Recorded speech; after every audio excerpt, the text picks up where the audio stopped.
This is the I Am a Mainframer podcast, brought to you by the Linux Foundation's Open Mainframe project.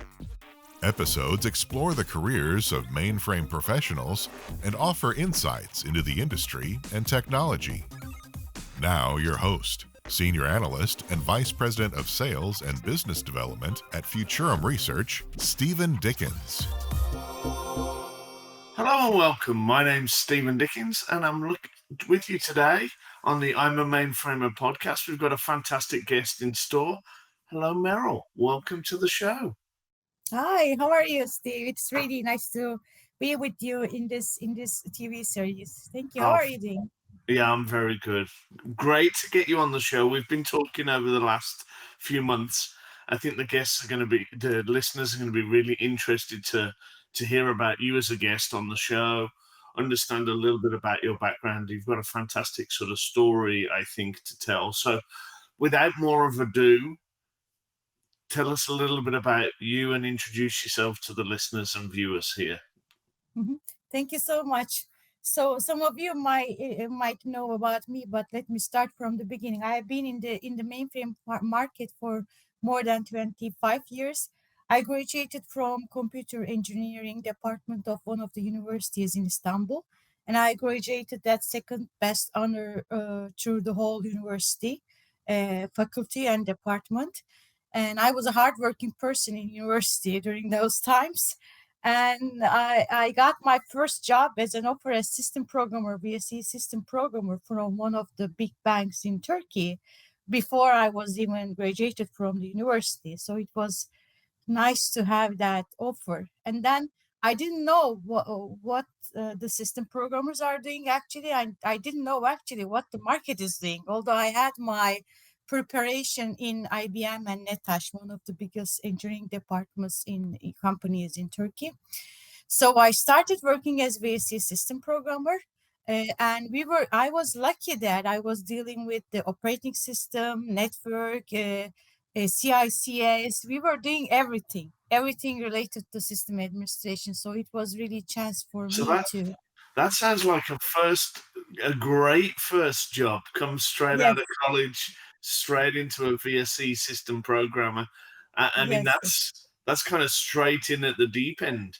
There's no hiding there. Yes, I was very lucky. I was lucky within the team also and within the job that I got, because I had a chance to do network stuff, operating system stuff, CICS stuff. I deal with everything, so it gained me a lot. And then the two big banks merged, and then we became the employee of one of another biggest bank's IT department. And I worked there for nearly 15 years. And they had this US operating system. And during that time, we were also dealing with storage, operating system, and only network it was distributed, and security was also distributed.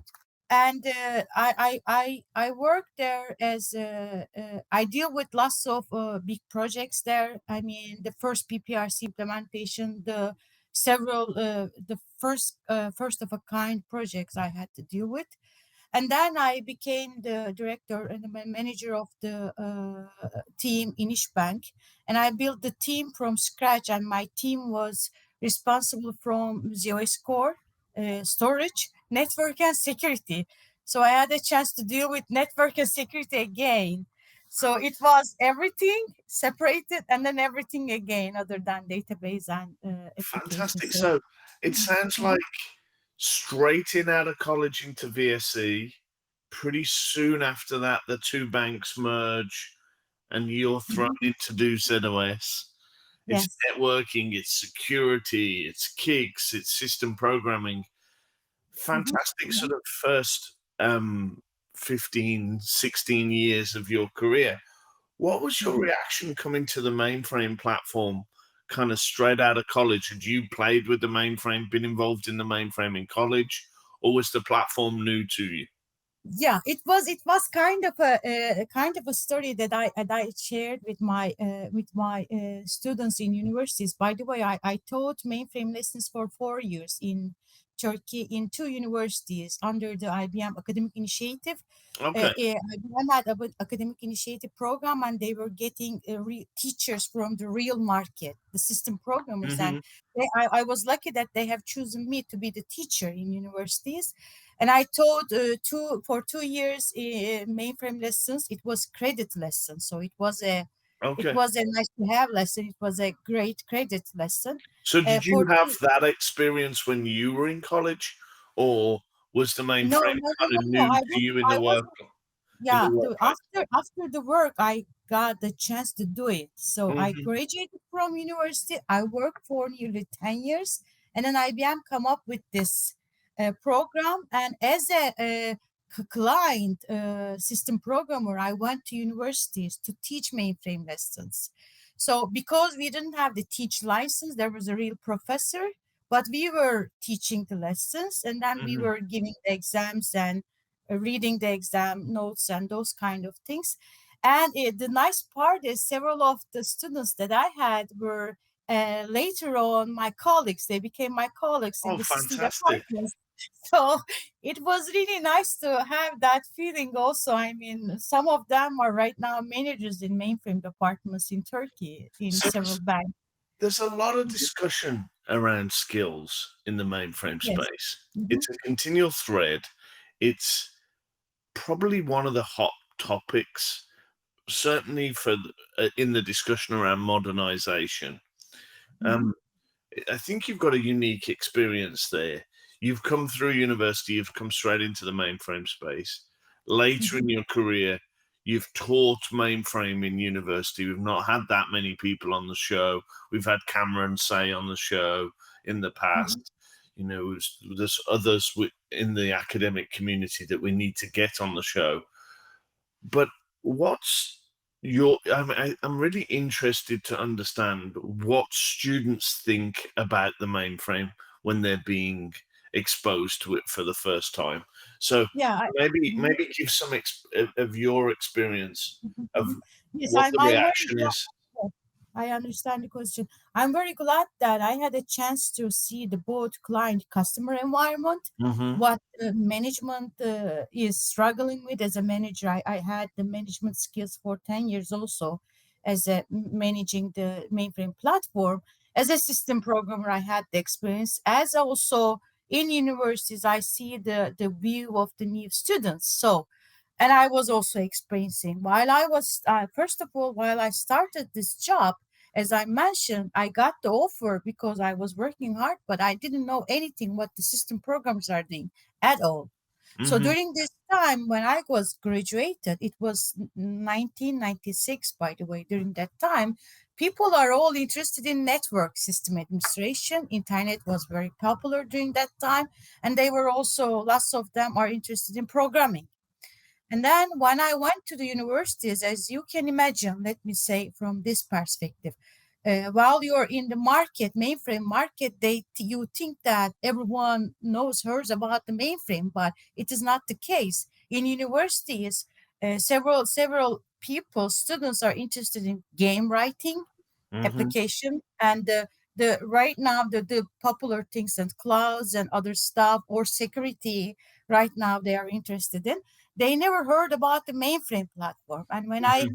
yeah, which is the thing that I experienced myself also, and I told them like this. I mean, did you ever hear about the advertisement from the yacht or the big luxury boats? You didn't hear about them. It doesn't mean that they don't exist. It doesn't mean that they are not popular actually. So there are lots of unawareness in the universities, and we tried to solve this issue with IBM and all the volunteers at Share. Especially, we had lots of Hmm. conversations in the closed door meetings about this. What can be done? I mean, there were books that is not mentioning about the mainframe platform. So IBM did lots of things, programs and other stuff, but it is still not enough. The customers should definitely try to do themselves also.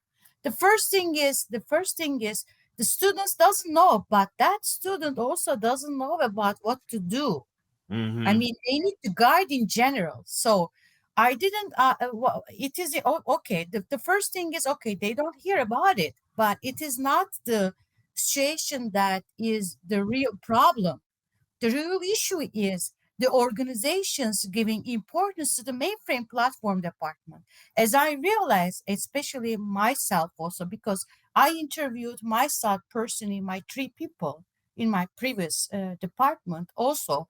And and I had 8 people there, and I worked with several new students in several other clients. When you see a new student, if it is from the computer engineering and electrical engineering, you have no problem on having that person understand the importance of mainframe platform. Hmm. So the issue is not actually having the one person going to the mainframe platform is working, but the important comes in the organization's value to the mainframe platform. So Hmm. because because the students are brand new, they can hardly know what to do. And the ones that they know, if they heard about mainframe, they like to voluntarily, they want to be working on this platform. So Hmm. you can, in other words, you can fill in the gaps of unawareness very easily with the new people. The problem is that the real issue is the organizations, the executives, the top executives, organizations view to the mainframe platform in general. So when they see some of them, when they see not important or giving importance, not assume there is an executive and saying that, oh, the future is the cloud, the future is the cloud, you can hardly get someone to continue working on the mainframe platform. Yeah. So the issue and the other thing is this is, I mean, so in other words, in general, in summary, the hardest part is not to get the new people to work in the mainframe. It is something. It is kind of a challenge, but the most important thing is to show the value of the mainframe for organizations inside the organization. That way they will motivate it more, because I believe that as a manager and as a system programmer, it is the self motivation that makes the people success. Hmm. And I would you can, agree with that. I would yeah. agree with that. So with payment, it is some part, but if you have a system programmer that inside knows that it works for himself, herself, to make the things better, you don't need to guide them a lot to get successful. I understand. That makes, I mean, I think it's really interesting the way that I think from all of the experience, and we've had some students on the show here, from all my experiences, if you expose the mainframe platform to these students early in their career in a positive way, they look at it through fresh eyes. They look at it through the lens of this is technology. I'm interested in technology. I want to understand. I'm curious. There's an inherent curiosity, I think, in students. Maybe Yes. we've had students on. We had one of the guys on Enzo who's built a mainframe from a Z114 in his garage, is Mhm. still in high school. So I think some of these students are really curious. But as I say, as you correctly say, I think you've got to show that path to this is a strategic area. This is something you're going to be able to build an interesting career off. And I think, Mhm. obviously you've been involved in the academic initiative. IBM's got a role to play there. I know Broadcom's doing some really good work with their Vitality program, and many, many others are. But I think it's Mhm. on the whole community, and I think you hit on a really interesting point that it's as much the companies that have got mainframes as it is the vendors. So, I mean, let's wind forward a little bit. You've talked about your early career on VSE. You've talked about the work you did as the banks merged and you built ZOS teams. Maybe talk us through the next kind of part of that journey. I think we jumped ahead a little bit to the university piece, but Yes, maybe yes. sort of fill in that gap. It's sort of 15 years into your career now. You're at this bank. Mhm. Tell me a little bit about that time in your career. So one of the things I was so interested in was implementing the new stuff, new things, new technologies. I was really interested in that. I also was so lucky that I have some mentors from US IBM, some big people, Bob Rogers and all other. I had a chance to meet with Bernie Pierce while I was writing a red book.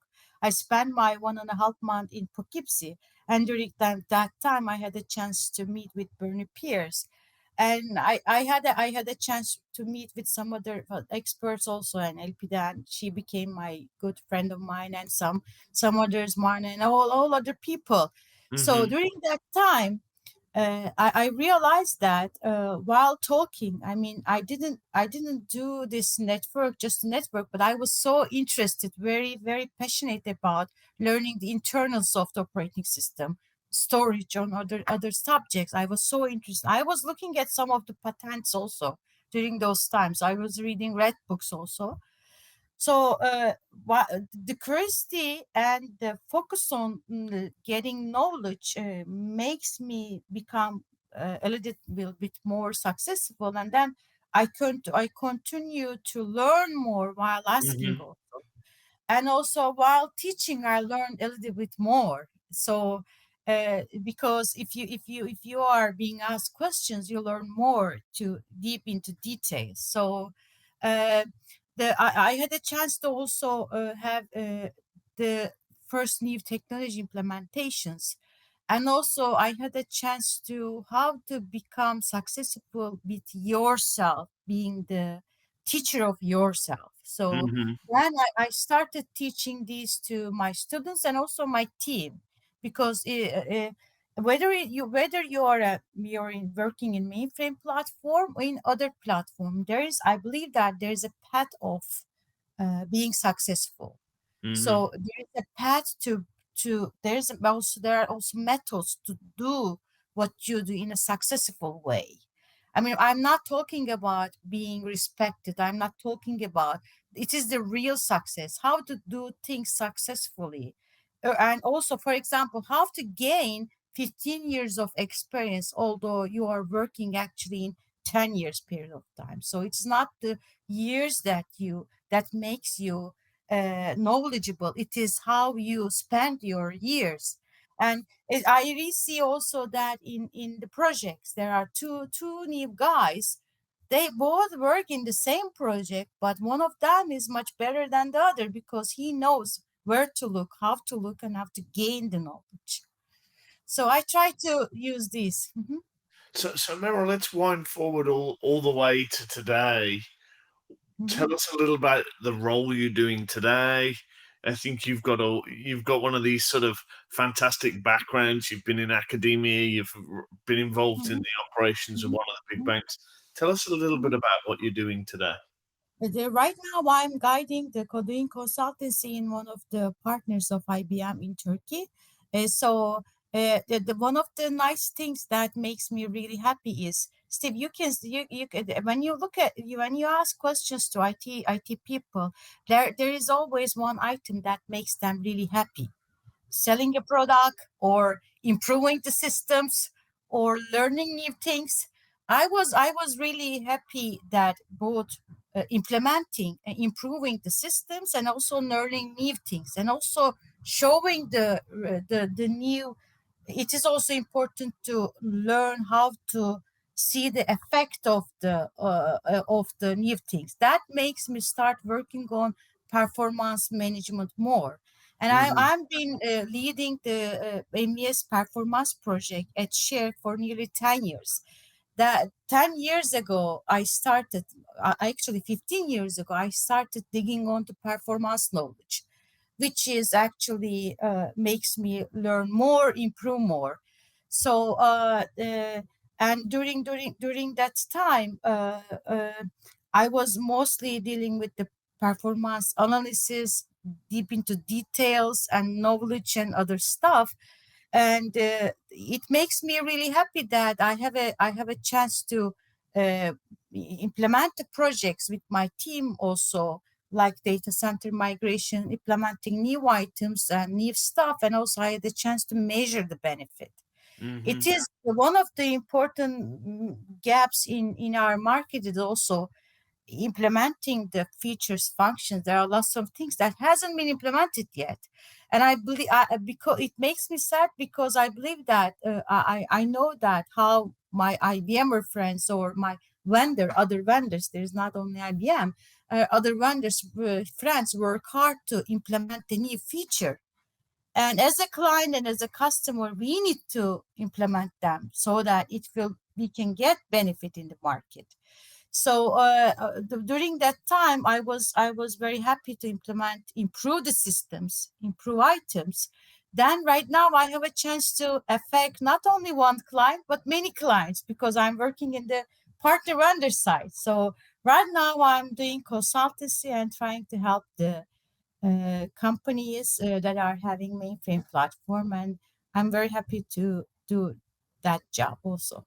So it's as we start to think about wrapping up here, there's some really interesting things in what you said. I think maybe you're too modest, but I think why you're sought out and why your experience is sought out is because you've been on the forefront of looking at new technology. You talked about your work you do with Share. You talk about the work you do now advising clients about adopting new technology. I always ask this question, and I think with your background, you've got a fantastic perspective to answer it. Where do you see the mainframe platform? Maybe not next year, but 3, 5 years out, where do you see the platform evolving to? So it really depends on how the vendors and the customer executives and also the customer system programmers will focus on. It Mhm. really depends on. But right now, I see that with the new System Z announcement, because IBM Z is our infrastructure. If there's no infrastructure, there will be no software on top of it. Yeah. There are lots of vendors around. So IBM is doing good. There are other product companies that they are doing good, Broadcom and other companies. So some of the companies work together hard to help the mainframe platform known by more people. But right now, if the most important part is we need to guide the clients to implement new features functions. That is actually some of them are really old. Mm. So there are customers who doesn't implement the feature functions, although they bought the new System Z hardwares or softwares.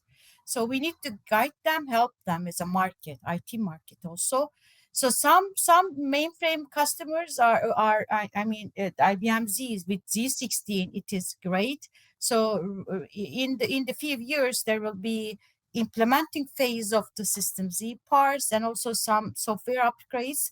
And mainframe platform is, as I see also, and also some other vendor executives are seeing that way. It is much more active than any other year previously.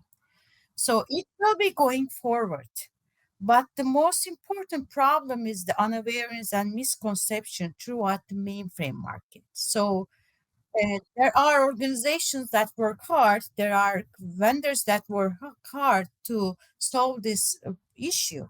But right, for example, 1 year ago, everyone was saying public cloud, and now people started saying, "Oh, this is hybrid cloud is the solution." I mean, public cloud is not the answer to everything. So there are fancy, popular things coming and going, but finally they they they they find the right way to solve the issues. If there is no big issue, if there is no big unawares and misconception in the future that will be created, I see that mainframe platform will gain much more attraction than any other year, I would because agree. I would yeah, agree. because So, people see, go ahead. Mhm. so as we start to wrap up here, Meryl, I mean, this has been a fantastic conversation. You've got a really interesting perspective. You've built a fantastic career over the years here. One question I always ask, and I'm always interested to ask this question, and I'm particularly interested to ask you, you have the opportunity to go back. There's a time machine in this podcast. You have the opportunity to go back and give some advice to yourself as you're leaving college. what would that advice be? I think it would be find a way to attract more people about mainframe platform. That Okay. would be my advice. I mean, I would be telling the young Meral that I would be start writing articles, start being volunteering earlier. I mean, I started being volunteer at 2010. I was doing presentations, but it was only, I mean, few conferences. And I Yeah, did write a red book. I would be saying, Meral, to find a way to write more red books, find a way, write a blog and start writing your own stuff I think that's to great help. advice. That's That's that's probably the advice I would have given to myself, actually. So it's fantastic that you say that. Meryl, this has been a fantastic conversation. I know we've been talking about getting this on the calendar for a while. I've really enjoyed chatting. I've enjoyed our conversations out there on LinkedIn and your support there. So really appreciate you coming on the show. So thank you very much for joining us here. Thank you so much, Steve. It was really nice to chat with you all the time also. Thank you. Fantastic. Well, you've been listening to the I'm a Mainframer podcast. If you like what you hear, please click and subscribe, and we'll see you next time. Thank you very much. Thank you for tuning in to I Am a Mainframer. Liked what you heard? Subscribe to get every episode or watch us online at openmainframeproject.org. Until next time, this is the I Am a Mainframer podcast. Insights for today's mainframe professionals.